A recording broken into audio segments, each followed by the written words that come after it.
I woke up the next morning only to find myself still in the smelters. I was devastated, especially when I noticed that Edward was sitting next to me, looking just as rusted as me. He looked worried, and his face was covered in coal dust. I asked him how he got there, and he told me that when Diesel 10 caught up with Lady, he used his claw to crunch her cab and rip it off. Then he grabbed her driver, Burnett Stone, and threw him on the ground. Then, at high speeds, he ran him over, splitting him in half and killing him. After that, he turned his attention back to Lady, who proceeded to rip off her funnel, crush her wheels, and finally rip off her face, which ultimately killed her, as well as transporting her magic into Diesel 10, making him even more powerful. Soon, Diesel 10 began to destroy everything and everyone, which included Mr. Conductor, who was taking care of us while Topham was away.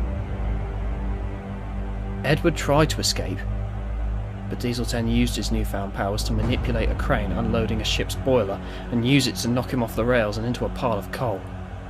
And that's how he ended up in the smelters. He then said that Diesel 10 had rallied all the Diesels on Sodor and created his own Diesel army.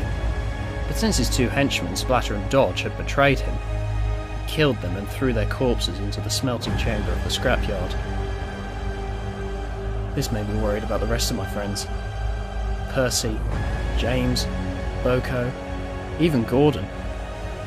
Edward reassured me that most of them had managed to escape to the mainland, to hide from the massive Diesel army. I couldn't believe this was happening.